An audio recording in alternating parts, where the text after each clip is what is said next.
I'm in the room with her physical body. I don't feel or see her soul in that room, but I do everywhere else. Here's the deal. We're two moms and we popped babies out in our 40s.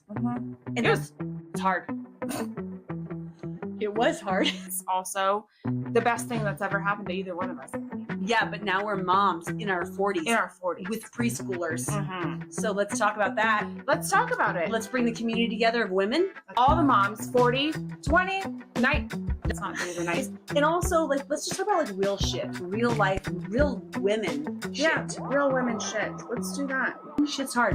And also it's funny. They don't. Let me just pull my bush out of my bush. Cheers. Cheers. Unfiltered. Because if you want a show, we're a shit show. We're here for you. Yeah. Welcome to Mature-ish Mamas, Life Unfiltered. The second we press record, the children they will come a-running. Yeah. Mom. I know.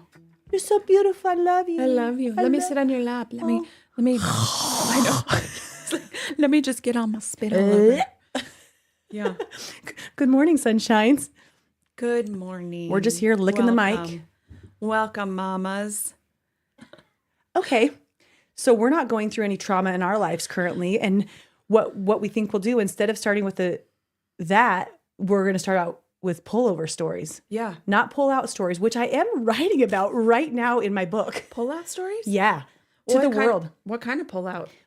Which one? The only one I don't know how to pull out, but someone else does.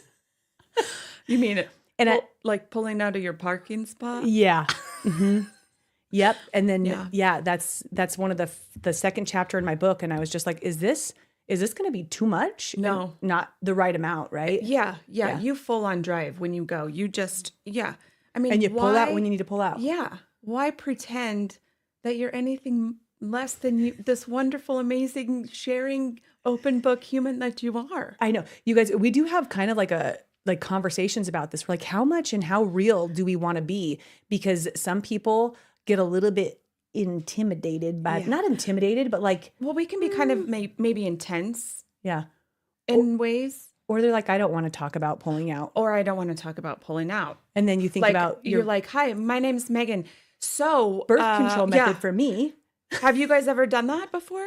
And that's just, like a casual Sunday morning conversation with friends. Yeah, right after church. Yep, or maybe not. You just met them. So it's like there's a hard question. Like, and we know people and humans that we love are going to watch this and they're going to be like, what the fuck are our children talking about?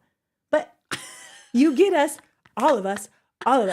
Yeah. That's why it's unfiltered. Like, it's right in the title, so you know. Maybe there is no not knowing what's going to happen here. We haven't figured out what the right intro for us is yet, and maybe it's just a disclaimer. Like, if you are family members or friends who prefer a certain type of conversation, do not. When we can do not listen. We could just have that. Warning. Do not listen to this. If you are sensitive to dirty talk or even deep conversations. If you don't want to see us cry, don't be here, because we're gonna. Every episode I probably at least once from laughter or sad, we're not really sure. We will release an emotion. Yes. In our conversation. Strong emotion will come. Yeah. So we might want to do a warning. And then we could also have the side effects may include laughter, improving your life, finding yourself, becoming a better mother, finding a bigger community, meeting more friends, exploring who you are. Loving yourself, loving your humans more, harder, better, stronger, better, harder. And blowing on your friends, blowing a lot in your friends. I think we just found our intro. If that wasn't professional enough for you, though, and you make those, could you just reach out to us and knob one of those up for us? Help us knob it pro-wise, professionality. Pro-knob it. Pro-knob it. Okay. So and we'll pay you just like a hooker. Pro-knobbing. I guess we did need to get out a little bit of laughter because it has been dark. Yeah, heavy. Oh my gosh, I'm hot. It's hot in You here. are hot. Thank you. You are. That's Damn, feeling girl. hot in Damn. her. Ooh, ooh. That's Johnny's old. He used to, when we were first dating, he used to speak into the microphone. He'd be like, damn, girl. Damn. I just saw pictures of Maggie's husband, Johnny, not my husband, Johnny, and his younger years, his high school years. I was like, oh, I don't know. I just didn't expect him. I know that bowl cut. Yeah. I know. Parted in the middle. He was rocking the middle part before it was cool. Or after it was cool. I'm not sure which one. Both, but probably. But he did it, and he did it with confidence, and he spoke into his fake mic. Yep, he did. That's our boy. Isn't he cute? He is so He cute. was so cute. Oh, he still my is so cute. gosh. I just love his guts. I love his guts. Yep. Do we want to tell funny stories, or do we want to talk about life at this point? What do you think? You're the boss, Megs. Ooh. I kind of like this. Actually, plot twist. Here's what we're right. Let's you know what? Let's just get right into it. Like, we don't need to. I think what we did was pretty funny to start with. We had a little laughter. Yep. But You guys are ready. You're prepped. it's prepped. Yeah, because listen, we go from one extreme to the other, and here it goes. Here's the new extreme. We're talking about, we're in our 40s. We're in our 40s. Our kids are young. Maggie turned 44 2 days ago. Happy 44. 40. And just so you guys know, 44 is when life really starts spiritually and just like you really just like open up to the world. So Meg, welcome. Here I am. Yep. And it's opening with a bang. Oh, Okay. bang. Yeah, 44. And Cal too. She just had a birthday a couple weeks ago. 45. Capricorn twins. Yeah. Okay. Yeah. So 44. We're starting out 44 just a couple days ago. And it's been a whirlwind of death recently. So that's been real heavy, which we'll get to. But also, being 44, that means our parents are 70s. Getting up there. Your mom just turned 70. Yeah. My parents are both 70 already. They'll be 71 this 2025. Mm-hmm. And, just navigating what it's like to have young kids and older parents and being in this stage of also parenthood with that, Right. because you're starting to have to, you're just really in the deep end of the pool, taking care of your kids, but also now having to tread in the wading pool with your parents, taking care of them. Wow. So we're going to talk about that. Perfectly stated. And it's interesting because we were just at a funeral 4 days ago together. And I'll talk more about those. But as I'm sitting there and I'm watching Megs beautifully present and speak about her father-in-law from the front, and I'm just sitting there thinking, I'm like, wow, like how many funerals are we going to experience together as older moms? And that was never, ever a thought that crossed my mind with my friends when I had my babies in my 20s. I mean, I'm trying to think of with the littles, with the biggles when they were little, biggles when they were littles. Back when I was 20 and we had the little ones, they, the only real like death and funeral that I remember them going through into was just my grandma's. Mm-hmm. And I never was like, oh, think about all the different things I'm going to experience. And then I'm just sitting here watching Megs up there thinking, wow, this is the first kind of together. Mm-hmm. Yeah, it's the beginning of this chapter of life that we all experience. Mm-hmm. I mean, we all go through it. And, it's kind of funny being the age that I am now. And I don't know if this is true for you, but being able to look back a little bit now that I'm mature-ish. I feel like I've been an adult half my life and a kid half my life now. You know what I mean? So it's like I can look back and have these adult things and see kind of the phases that have happened and how it is a commonality along everyone's kind of timeline. Right. You know what I mean? Where it's like everyone was getting married and then everyone was having babies and then people were now getting divorced. Yeah. And then having more babies. Yeah, and then having more babies or like getting new girlfriends or like going on these new adventures.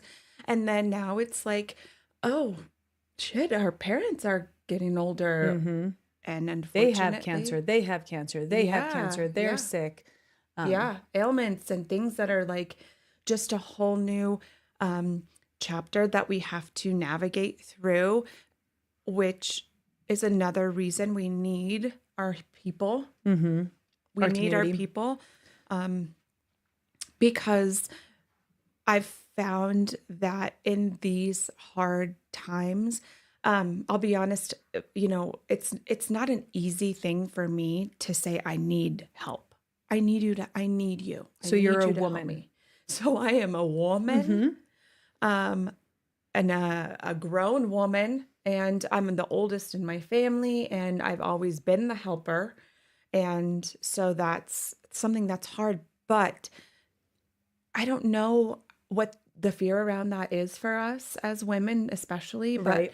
um, but once you do it, once it's been said and it's out there, it's not scary. And Once you ask for help. yeah, Yeah. once you just say, "Hey, I'm hurting, or I need help, or I need a hug," or whatever that is that you are needing, because I've also found sometimes I set myself up for disappointment because I was having the feeling that people should anticipate what I need. Oh, yeah. And that's just not reality. Mm-hmm. Like, you just can't know what everybody needs all the time, especially when we're all going through shit. So, and I think a all the lot of time. times when you're on the giving side, when you see someone and you like, I think that they probably need something, but I don't know what they need, and I'm probably going to say it wrong. I'm going to do it wrong. I'm going to show up wrong. So instead, I'm just going to sit back and wait for them to ask, which is fine, which is okay because you don't know. But it's like opening the communication for, hey, I'm here for you. What do you need? And I need help. This is what I need. Yeah, both sides of those things are Mm-hmm. super important for sure. Yeah, being able to say, I love you. And I think it's also really nice to say, I love you and I'm here for you. And less of like, well, let me know if you need anything. Yeah, I like You that. know what I mean? Mhm. Like, I'm here for you and I love you. And just continue to say that to them, especially to their face. Yeah. Yeah. And then that also, I think, opens up a heart line, heart to heart, saying, okay, this is a safe space to say, I really need you. I really need this. So I'm learning how to do that. And it's been beautiful and it's been awesome. And it's helped me to be even more grateful for the people that I already have in my life. Right. You know what I mean? And Yeah. who have really come through and who are seeing me and saying, I love you Yeah. still, Yeah. through all this shit. All the stuff. Yeah. All the heavy and the deep. Yeah. I was thinking about as I was coming home from the hospital last night, just because there's more. I was just thinking about like my transition of friendships from my younger years, which are beautiful and purposeful and served exactly how they were supposed to, with joy and maybe support in raising my bigs or first careers and, trying to navigate marriage for those first we're gonna have to talk semi about that awful too 11 years. Like it's just like, like all the hard stuff. But then I was like, this next chapter of these relationships that I get to intentionally and purposely create, because otherwise they're not just going to show up, you guys. Yeah. Like your tribe of true supporters isn't just, I don't think, at least not for me, just going to like arrive. I mean, I guess you did just arrive, but I had to see you there. They're probably Right. there, but Yeah. you have to acknowledge. Yeah, you have to pull that in a little bit harder than you maybe used to have to do. Yeah. Just be really intentional. Intentional. So if you're a mom like us who's older, or just a woman who's like, where are my people? Where are my friends? I used to have in my 20s, it's like I look at our bunco groups and all of us. I mean, like there were always 30 people in every picture. Yeah. It was this big, rowdy, fun tribe going through minimal life experiences, maximum fun. And that was a freaking cool chapter. No kidding. Love. And that's exactly what it was for. Yeah, right? Yeah. Uh-huh. And here we are, where it's like sometimes you look around, I'm like, oh, there's a Broncos game back when the Broncos used to be in this season, not anymore. And like, who should we invite over? And you like look at your hand, you're like, well, there's not maybe enough people to fit on the one hand, and that's with intention. Like that's with like purposely going out and being proactive. And like, I know it's like you kind of like make a friend. You're like, hey, but do you want to hang out? No, for reals. Do you want to hang out? Do you want to get coffee? Do you want to go to the park? Do you want to? Right. Because I think too, because in your 20s or at least for me, for us, I believe, is a lot of that was centered around like partying because it was that, and that was fun, and that's what that was for. And now to show up as a friend, it's less about that. It's truly about the quality of the friendship now. And Connection. the connection and the, just like what we're about to talk about, being there for all the things, not just the fun, but for all the moments, and finding balance with that for each other. That's interesting for me to think about, because as I reflect upon some of my friendships in my 20s, especially like all of those, like I picture the group of 30, right? Where there were a couple close connections, but now when I make a connection, I guess I'll call myself a little snotty or picky about it. Yeah, Picky, Yeah. or particular. Particular. Because we're Very. mature-ish. Mature-ish. Particular. Yeah. Because I will only allow myself to be in the presence on a continuous basis of certain type of people who I think are going to influence me in the direction I want my life to move. And that doesn't mean that I don't care for and acknowledge where other people are in the space in their life. But it does mean that if someone's continuously complaining or negative or talking poorly about others, I'm probably just not I'm gonna remove myself from that space. Yeah. So as you said that, I'm looking at my previous conversations. I don't think I really ever bothered to get deep with very many, more than just probably two, a couple, two or three. Yeah. So it was kind of the same situation with a lot of fluff on the outside, a fun fluff. Fun fluff. I had fun fluff. Yeah. And now I have less fun fluff, a little fun fluff. But like, I feel like I do get deep with most people and find the attributes that I love, and then choose to be around the people where I think that we are embracing each other and supporting each other in moving forward and or remaining in a positive direction in our lives. Yeah, totally. It's definitely more for me too, as well, about the energy and the things that the people bring to the space that we're holding together. Yeah. And if it's a lot easier to see that, I feel like now too, like, and plus I think you kind of just learn as you grow, as a human, those things that it's like, what friendship really is truly about, and how you can spot those things faster and easier and say, okay, these are my humans. Because when you do find your humans who can be in those deep core spaces with you, they also usually are the people who bring the fun fluff as well. Right. You know what I mean? 'Cause Absolutely. it's like, okay, we can get down and dirty like we do here in this, where we are going to cry. And then we're going to say something really dirty, and then we're going to laugh our faces off because we have the humor of 13-year-old middle school boys. And that's just the way God made us. Yeah. And two, when you were saying that, it's making me think about how different groups of friends, there's no right way, there's no good way, there's no better way or better way of being. So there's going to be certain friendship groups that look one way, and then others that look another way. And I know that we're not in high school, ladies, anymore. Unless you're in high school and you're watching, that's cool too. Way to be advanced and like really step into your being. But we're not like trying to compare or think like, oh, why am I not invited to their group or to their space? If you want to be in their group or their space, you can intentionally ask or bring yourself into it, and then feel what it's like, and you'll know if you guys aren't making a connection. You'll know if there's something that's off. That's just why you don't hang out as much, and that's cool too. So like really being aware of yourself and who you're with, and again, it just comes back to the word intentional. Yeah, and remember, I'll bring it back. Remember, we had that conversation when we went to the paint and sip about geometrical friendships, is what we called it, where you find your shapes. Oh yeah. And I was like, how many cocktails did I have at that paint and sip? I remember now. Couple. Yeah, but we had a couple. Couple But cocktails. but it like just made so much sense at that point, where it was like, all kinds of shapes can be friends. All kinds of shapes. But when you're with your circles, you know that those are your circles. Yep. Or if you're a triangle and you find your triangles, oh, that's like the best It's a feeling, sweet because it just spot. fits so well. But you can also have squares and octagons as friends.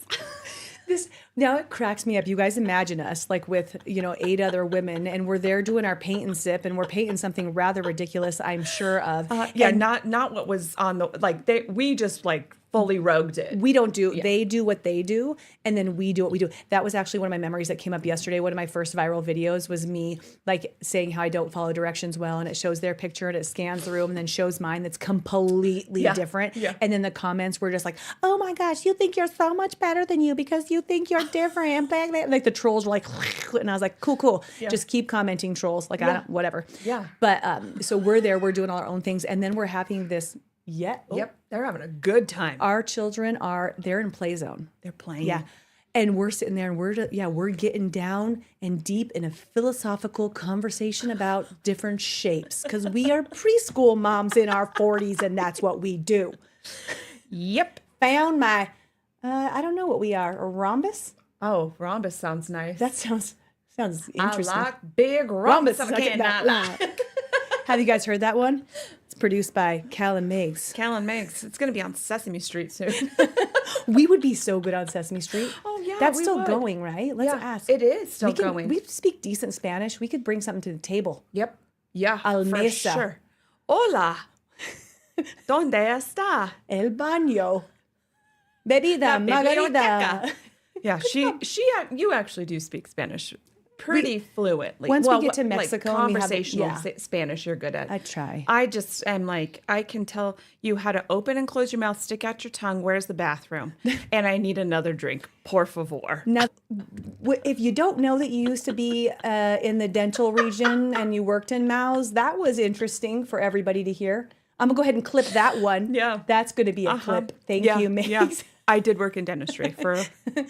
Does it make more sense now? I hope so. Yeah, it probably did before too. Now it just makes sense in a different way. Yep. Multiple ways. Multiple ways. Johnny's not Spanish, so in case you guys, that's where your mind was going. Nope. So there's that. Nope. Okay. So finding your tribe, I guess that's the first point I think of us really getting to is being intentional. Wow, we're intentionable. Let's just go with it, you guys. We make up words Be too. very intentionable. Mm-hmm. Do it. With your friendships and proactively seek a community. And if you're saying right now, it's just too hard and I haven't found my people, just don't give up. Keep pushing forward. Comment here. There's going to be people here that you're going to connect with. Because if anybody is watching this... you guys are going to be... I don't know which one the chirp is. No, that's not it. Okay, let me do it again. Ready? Okay. Wait. Okay. If anybody is watching this... You're welcome. You have already sort of found some of your people. If you are all here together, because if you are a part of this crazy, welcome, and you're enjoying it, you've already found some of your people. Yeah, you're settling into your shapes. Say, hey, I need this, or let's talk about this, or hey, I'm going through this, or I live here. Yeah, I'm from here. I'm on this social media. I have this many kids. Yeah. My kids are this age or whatever that is. So, and I'm going to be in your face about one thing before we get to the darker part of the conversation. But if you also find yourself feeling that way on a continual basis, I am going to invite you to reflect upon your attitude that you're in. And the space that you're, and you might be stuck. You might be stuck in a space right now where you're just like, I'm stuck in it. I'm stuck in pessimism. I'm stuck in judgment. I'm stuck sticky. It's easy to get stuck. It is. Yeah. And you just I just feel, ugh. And if that's where you're at right now, it honestly, people are going to run because not a lot of people want to get stuck. And the people who are going to get stuck with you, it's probably not who you want to be with. So I just encourage you to continue to say your gratitudes all the time, every day, every time you feel stuck, every time you feel negative, every time you feel pessimistic. Look around the room, find something as awesome as a paint scraper and think man, I'm so freaking thankful for this guy. It flattens out my puzzles. It helps us do construction work. I could probably flip a pizza if I wanted to with it. Yeah. I could, a lot of things. And I'm so grateful for that. Yeah. It doesn't have to be a big thing. Start saying your gratitudes. You will start to take transformation and you'll see relationships change. So just... Yeah, that was great. I think that's good. Good. Yeah. Great. Yep.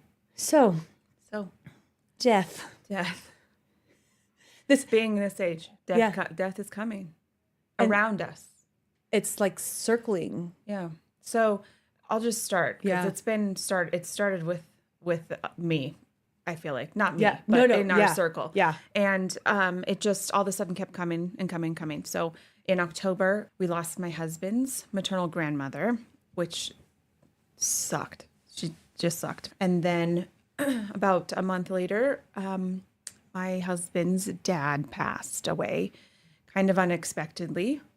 Well, I mean, I feel like it's always unexpected, right? Like, even if you're expecting it, it's not like today's the day. Yeah. You know what I mean? So then we lost him. Will you just share with them, just because I feel like it is really a connection piece, Yeah. where you were for Yeah. both of both of those Yes. So, experiences? October, we actually were taking our first family vacation with Callie, with the Carols. Yep. It was awesome. It was First an family amazing, vacay.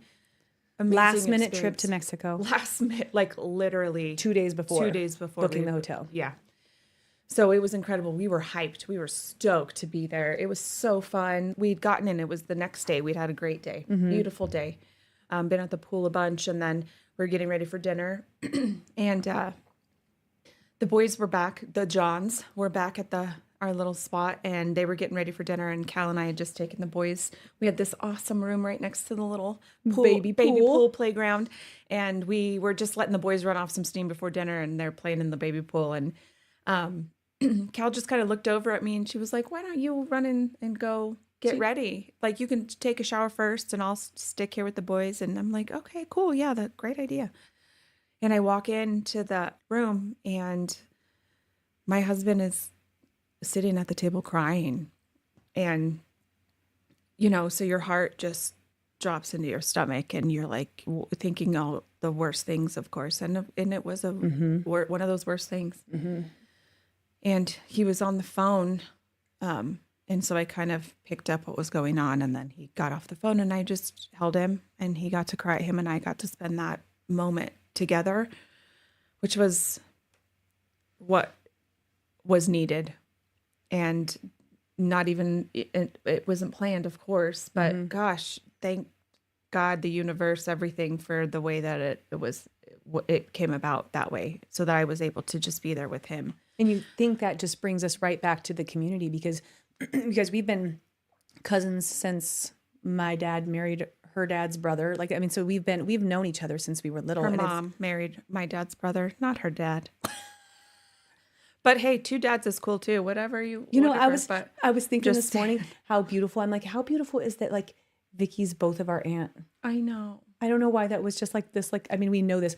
Point being, we have been we've been family forever, but we were kids. we really had to make an intentional choice of connection and relationship and friendship, and then really hold on to it, because we get so busy with kids and life and stuff. And we would just be like, no, we even said, we're like, we know that we're not going to do good at this. So every Friday, let's plan on having a little get together, kids, dogs, just be able to be in each other's presence.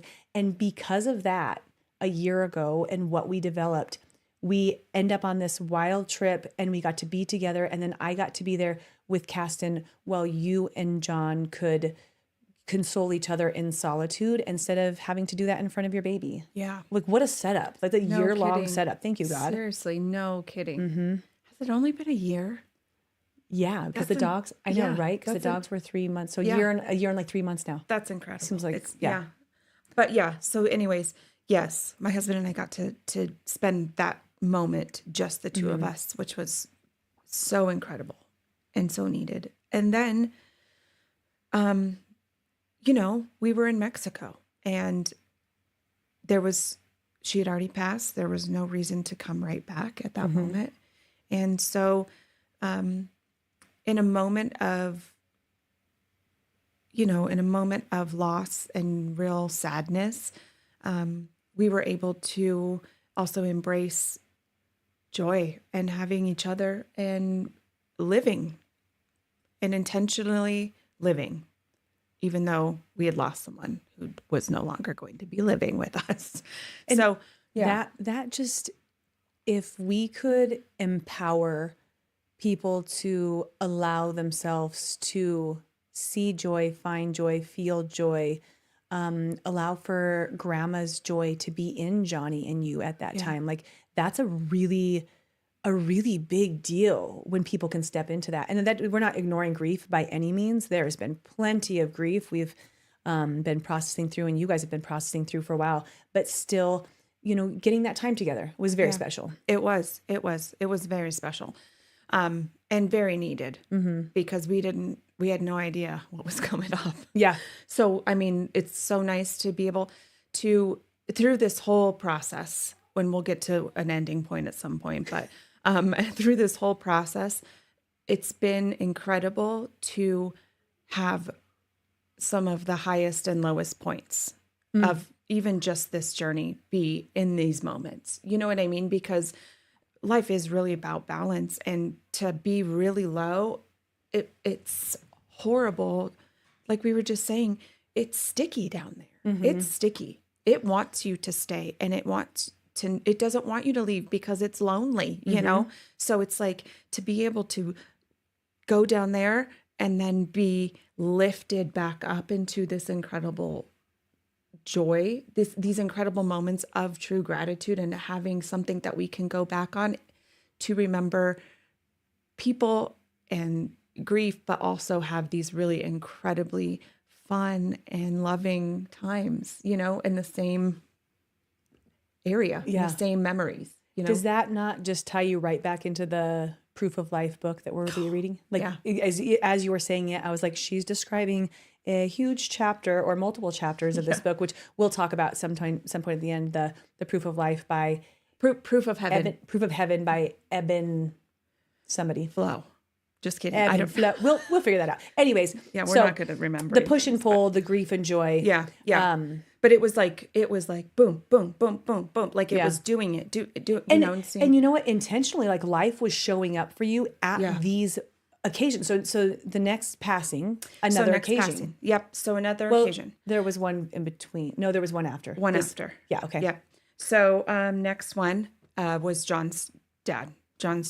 So Johnny has two dads, which is really cool. He has a dad, Alan Lenfer, who is the man who raised Johnny. He adopted John when he was young. But John's biological father is also still in the picture. He just lives in another country. So John's lucky. We're all lucky because we have both of them. And that's really cool. So, but Alan was the man who raised John when he was young through high school. And still, obviously, even as an adult, that's still his dad. So anyways, we lost Johnny's dad on John's birthday this last year, which, when you say it out loud, sounds so sad. It just sounds so sad. Like my dad died on my birthday. You know what I mean? And you could really choose to embrace that sticky sadness. Yeah. If you wanted. Yeah. And that's okay if that's what you want to do. That's okay. That's it, because that is sad. But it was like the way that the way that it happened was a like a 24-hour thing. It had started the night before, and that was quite the experience of chaos in some ways, because it was John's dad, Alan, lives in Arizona, and we're in Colorado, and Johnny wanted to go and be with his dad. So his heart had stopped and that he was on a ventilator, and he wanted to go and be with his dad. So we were going to get right on a plane and go out there because, it's a 2-hour flight. But it just so happened that in early November in Colorado, we had one of the worst snowstorms we've ever had in November. Yeah. Not a snowstorm that y'all are like, oh, look at it snowed a foot. You're like, no, this was planes were grounded. We couldn't get a flight. Couldn't you drive over the pass? Nope. The I-25 was closed because of the storm. So there was no way to physically have our bodies next to Alan. And that, again, is when I believe in there is no coincidence. There is no such thing as coincidence. This was an intentional thing that was supposed to happen this way. And in the moment, it's hard and it sucks, and you feel confused and sad and angry in some ways about that. But so you're just trying to figure out what to do, So that happened Friday. That was Friday night, like during the day. Overnight, we wake up the next day. Alan is still being kept alive from the ventilator, but that was the morning, John and his sister had to make the decision on if they were going to let him pass on the ventilator or get him comfortable and let him pass naturally. And this was like, since the moment we woke up then, and we were saying, you know, talking to him on the phone, talking to him through the phone, and making those decisions. And that was John's birthday. And we had these huge plans, these really amazing plans. Maggie's a really good wife, you guys. Well, also because Johnny has connections That's through true. work. That's so that true, was yeah. like a really cool thing. We had this really cool plan set up for the day, you know, not knowing that this was going to be part of that plan. John especially was really struggling with what to do with that, saying in some ways he didn't feel right to celebrate, or he wasn't in a space to be happy almost. In some ways he didn't want to allow himself to be happy at that moment. I think too, let me say that John, I think, didn't feel like he wanted to celebrate in a space where his dad was on a ventilator. His dad was in the process of passing. Yeah. So the gift that Alan gave Johnny was that he passed before any of our plans had happened in that morning. And that was a beautiful gift because it allowed John to let his dad pass, and then everyone encouraged him to go celebrate. And then John said, I do want to celebrate. I want to celebrate my dad's life and my life together. And that's exactly what we did. And it was awesome. It was beautiful. He was there the whole time with us. There were so many things that we saw that just were a validation that Alan was there and we were celebrating with him, because out of everyone in John's life, Alan would have been the one that said, you better not sit at home. Yeah. You better get out there and have a good go time. do it. And I'm coming. Yeah. And that's it's one of those reminders, and I don't know where your belief system is on this topic, but we'll continue to speak into you what we've seen, heard, read, experienced. But your soul doesn't leave. Your body might be done. Your body might be, it might be your body's time, but your soul is there. And this is why when people pass, there's these remarkable signs that people sometimes like to call a coincidence, but it's them doing their best to be like, hey, you dumb little human, I'm still here. Are you looking up? Did you see what were some of the things? Well, there was an eagle that I actually asked to see, and it was there. And it came. That's a really good, you can do that if you're like confused about this. You can ask to see something like, I need support with this. Show me this. And it's not like you might not see, like, there probably wasn't an eagle in the building. No. So what? Caw-caw, He caw-caw. flew through and landed on my shoulder. Yeah. And then gave me a little kiss and said, it's me, Alan. Like, it's not that exactly clear. You how got to that be a works, little yeah. bit more receptive than that. Yeah. So the ask that I had was, was taking my son. So Johnny decided we're going to go. I want to do this. The celebrate. Yeah. The celebration. Oh, I love that. And so, my sister was going to watch our son. And so I was driving him up to her house. She lives, up north from us. And there's a road by like a reservoir that has these trees, and there was an eagle that used to be up at one of these trees. Hadn't seen it in a year, probably. And I drive down that road a lot, intentionally sometimes to see the eagle. Yeah. But I hadn't seen him in a long time. And as there's a song that kept coming to my mind after Ellen passed, and it's a song I used to sing in church, in Catholic church growing up, and so I played it that day while Johnny was doing some things, and I had played that song, and it's the words are something like, I'll raise you up on eagle's wings, bear you on the breath of dawn, and make you to shine like the sun. And that just kept coming to my mind, and so I had that for Al, like, this, I'm playing this for you. And then so I'm driving, and I was like, okay, let me I said, I mean, I can't remember, but it's like, if you are safe, or if you are, you know, At peace, where you need to be, if you're here, if you're around us, show me that eagle. Let the eagle be at the tree. Yeah. And so I turned down the road, and then, you start talking yourself off a ledge, and I'm like, okay, if the eagle's not there, it's totally fine. It doesn't mean that he's not doing, that he's not where he's supposed to be. It doesn't Right. mean anything, Megan. Don't worry. Like, it's fine. So I'm like driving. And It's been a little year bit- since you've seen it. And A you're just like, year. yeah, probably not going to happen Yeah. now. So Why I did didn't even want, say yeah, that? right. Why would I set myself up that way? For failure. Yeah. So I'm driving. And I'm getting closer to that tree because it's not like right there. And I'm looking because there's like, he always sits at the top. I'm looking and I'm like, oh my God. He's there. That eagle was there. I lost I was going it. to say, did you start bawling your Oh face my God. off? I bawled my face off. And was Cassie like, Mommy, what's wrong? It's okay. Thank goodness he's sleeping because it Okay, takes like good. an hour to get there. Yeah. Because he'd already, all that morning had already Yeah. been. Enough. So then I dropped him off at Mariah's and drove back down that same street like, oh, the eagle's going to be there. No, he wasn't there. Yeah. So I was like, okay, that's okay. I just need to see that. And I'm driving down the road and I'm listening to classic rock because that was Alan's favorite. And just kind of mindlessly driving.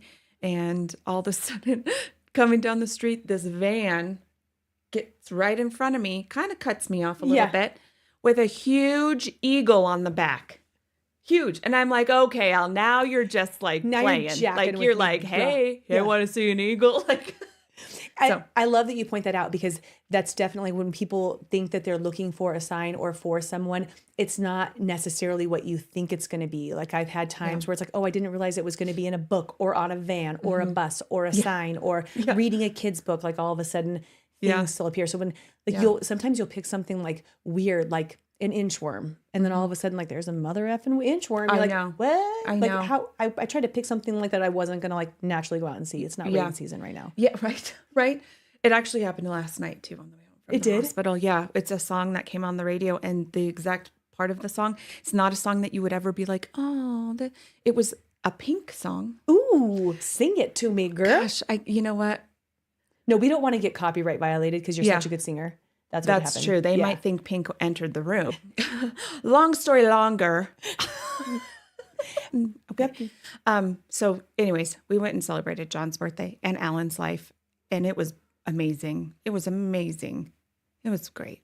Got some cool videos of them honoring him and both of them together. And, and I imagine as you were sharing that story that when Alan gave that gift to Johnny, it was like, I mean, honey, like go, I don't know if he probably didn't call his son honey, but like go and I will be there with you. Like that's what his message was. Like, let's go do life and celebrate life forevermore because my soul is not gone. My body may be, but my body was over there in Arizona. Now my soul is flying free. It's right here. Most of yeah. us don't know how to soul fly while we're alive, but when No. you're a soul, you can do it. So now he got to actually go and be there. Yeah, be right with us the whole time. Mm-hmm. And I just really want, okay, and now I'm going to start to maybe cry.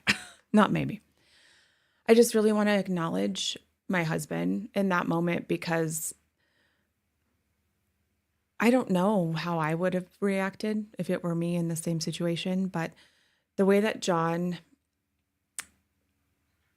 was so embracing of his gratitude for his dad. And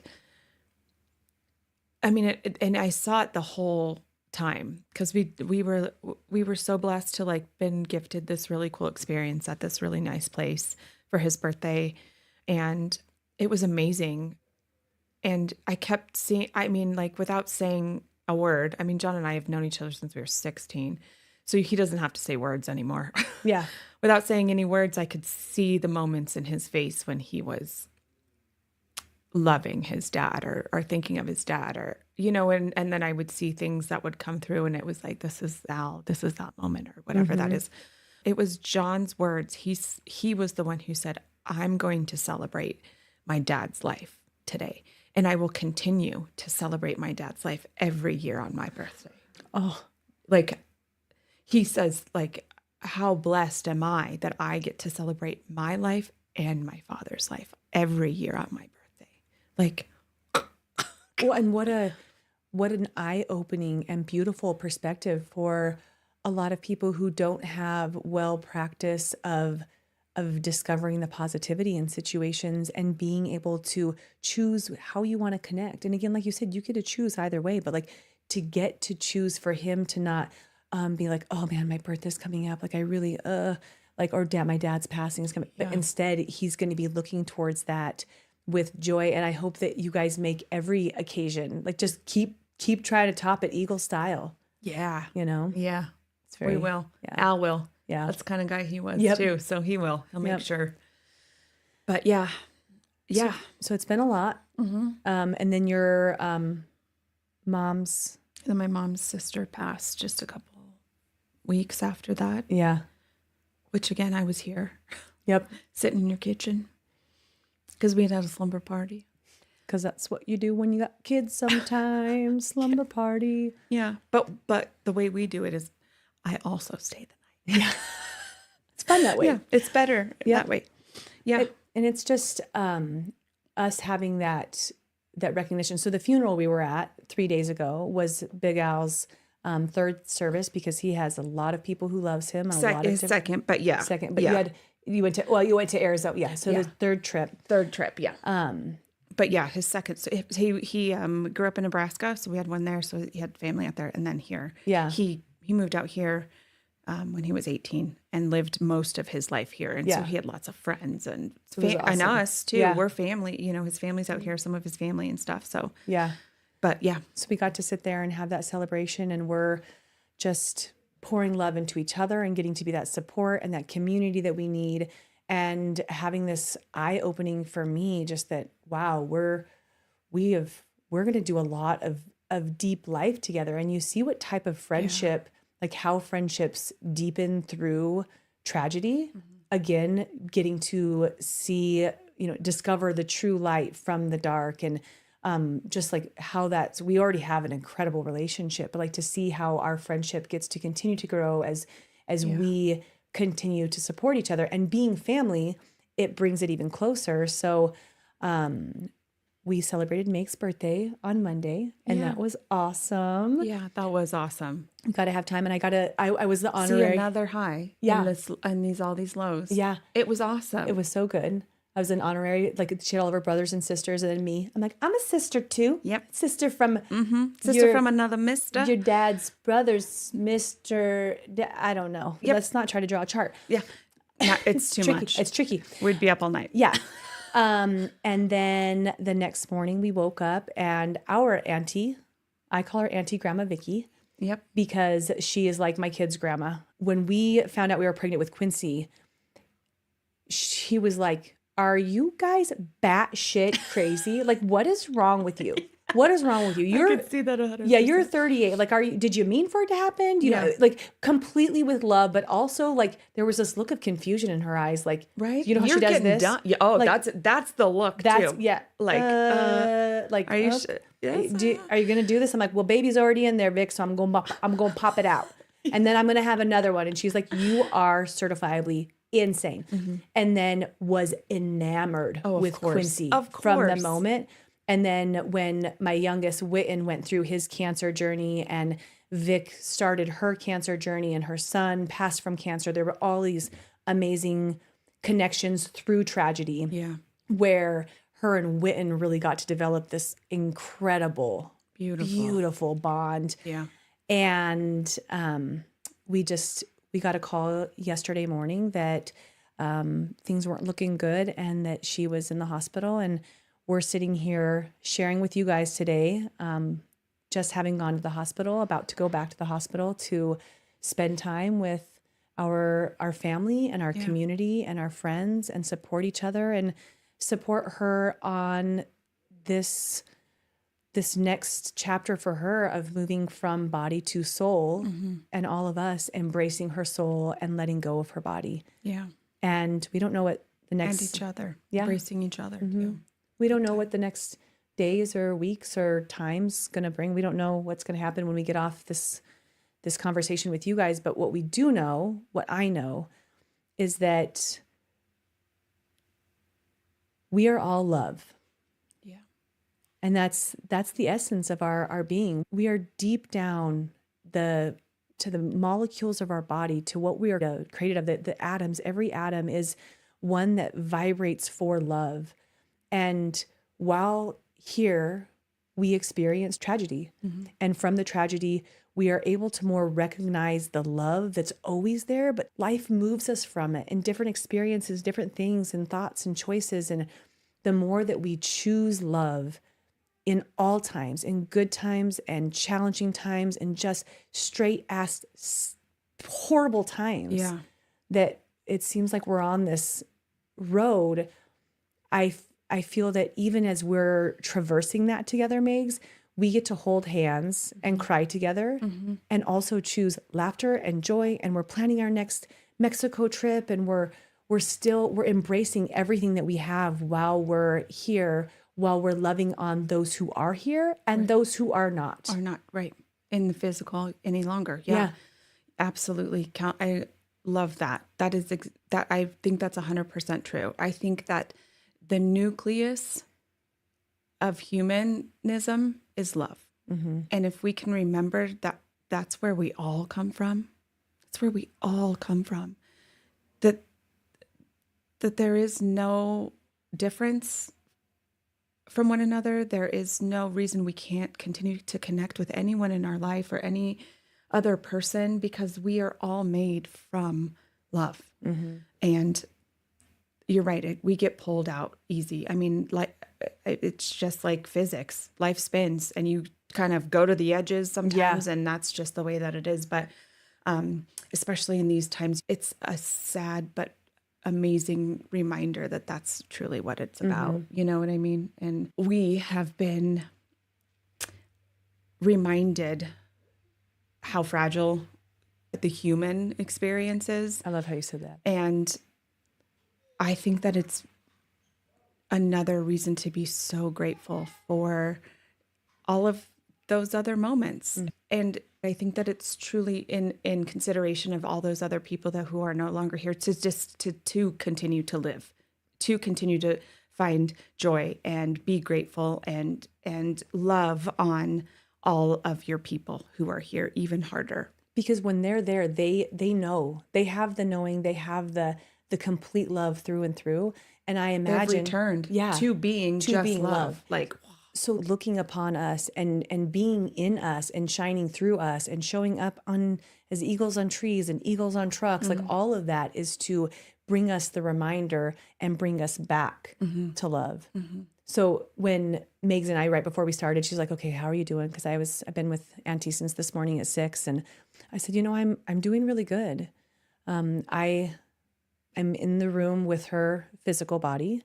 I don't feel or see her soul in that room, but I do everywhere else.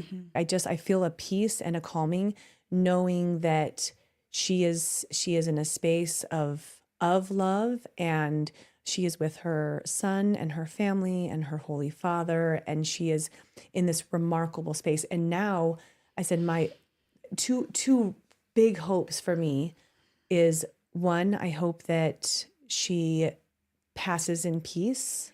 Yeah, because I do. Sorry to interrupt you. Yeah.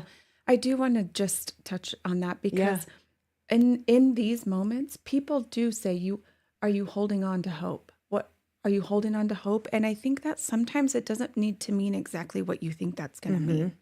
You don't need to hope for her to live. Because even if, especially in maybe this instance, her living would not be A service to her, and she wouldn't even be the same person. Yeah. So holding on to hope, I think the hope that you're holding on to is awesome. Yeah. I think that's the hope we're all kind of holding on to. And but we, like, right away when she was in the hospital, we had the conversations. I'm like, whatever you decide, if you want to come back and be the miracle, because we don't know how much blood flow she lost to her brain. If you want to come back and be the miracle and have the adventures, we are here. We are down for what? We're going to do it all with you.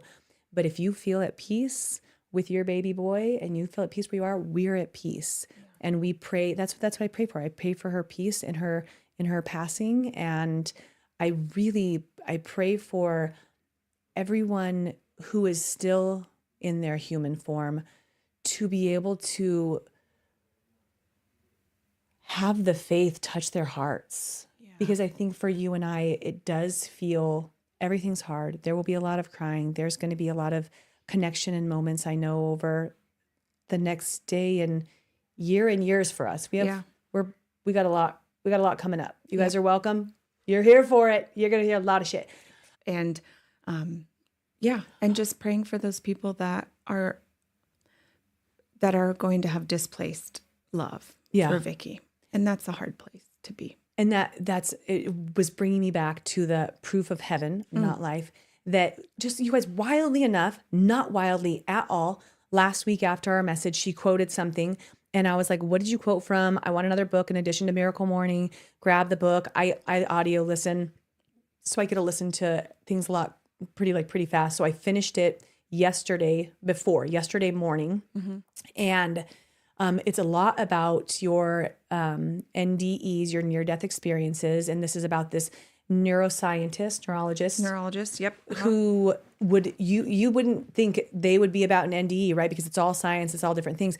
But he actually shares about a 1-week coma where he has complete inactive brain, which means your brain is dead. You don't die when your heart dies, you die when your brain dies. And for a week they were like, if he comes to, he will not be himself. And this man, it shares his experience going through heaven and what it looks like and what it is and what he feels, and does the best to share that message. And then right after that, our aunt has just been, heart has stopped. She's been resuscitated. I know at that point she has gone through that. And my heart of hearts, when I got the news, I'm like, I know that she just got to see her son who just passed a year previous to her cancer diagnosis.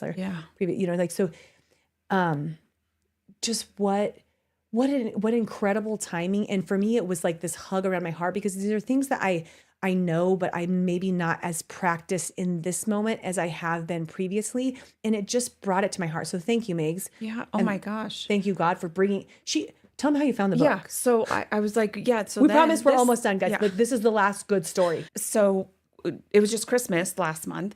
And so we got this new Christmas tree from our neighbor. We have 18-foot ceilings in our living room. And she gave us this really cool 15-foot Christmas tree, right? Fill it so up. I'm putting it up, and I put it all the way up, and it's like, who doesn't want a leaning, leaning tower of right? Christmas? So I'm like, okay, I got to figure this out. So, the engineering side of my brain was like, Reboot. Go grab some books and just put them under the. So I grab like 3 books and I stuff them under there, and now it's like the other way. So I'm like removing books. So there's like, just needed 1 book, and he just stood up there, that Christmas tree, like this the whole season, and on one book. One book. And so I was putting Christmas away, because I'm a getter outer and then a putter awayer. Yep. So like the 26th, I'm starting to put stuff away. And I'm putting stuff away, and I grabbed the book that was under there, and I just kind of set it on like by my TV for a second while I'm putting things away, because I want to put the book back on the bookshelf. And then I'm like, oh, well, you know what? I need a book. I'm starting like a new year. I'm going to just read this book. Read this book. The one that's under the tree. I'm not going to think about it. I'm not going to ponder what books. It's right here. I don't have to go downstairs. Yeah. Save and me it was time. proof of heaven. That's what it was. And it's an amazing, interesting read. It's an easy read. I felt like it was really easy to read. And I like that it's coming from someone who isn't like, I'm a Christian believer. You know what I mean? Where he like went through this thing, because I think that's an important perspective of that. Yeah. And and same thing, we were talking about it yesterday. I said, thank you for bringing that book into my life right now, because I have had peace with all of this stuff, knowing that that's where they get to be. Yeah. It's been like a warm hug. Yeah. A warm hug because of a leaning Christmas tree, because this is that butterfly effect, because your neighbor decided to get you one because you had 15-foot ceilings, and all of a sudden they were moving away, like, we can't take this. Yeah. I mean, boom, boom, boom, boom, boom. And here we are. And that's, I think, just a great message and space to wrap up, you guys, is seeing that perspective reveals miracles. Oh, I just took my sweatshirt off. I was like, I have to wear my perspective reveals miracles shirt today, because when you notice those little gifts that God gives you, those little winks throughout your daily schedule, there is more gratitude and love that fills your heart, even when you're in the midst of the stuck and the sticky and the icky and the Sticky tragedy. icky. Mhm. Yeah. The sticky icky. Means something different than it did when I was younger. Yeah, that's right. See, bringing it right back to the sticky icky adult mature-ish moms. Mature-ish. We're gonna go be rather mature now. Thank Yeah. you guys for giving us a little break in the beginning to just laugh our little faces and spaces off. And we're gonna pour into our family and our loved ones and just hold our auntie's hand and do what we get to do next. Do what we get to do. Yep. And be there together. Yep. And we know now when we say goodbye, first we say, I love your guts. I love your guts. I love your guts. Love your guts. But then what do we say, Mace? Bye for now. Bye for now. Bye for now, guys. Love you. Thanks for joining, and don't forget to subscribe and, of course, share with your friends. Guys, that's how we impact more lives. All right, see you next time.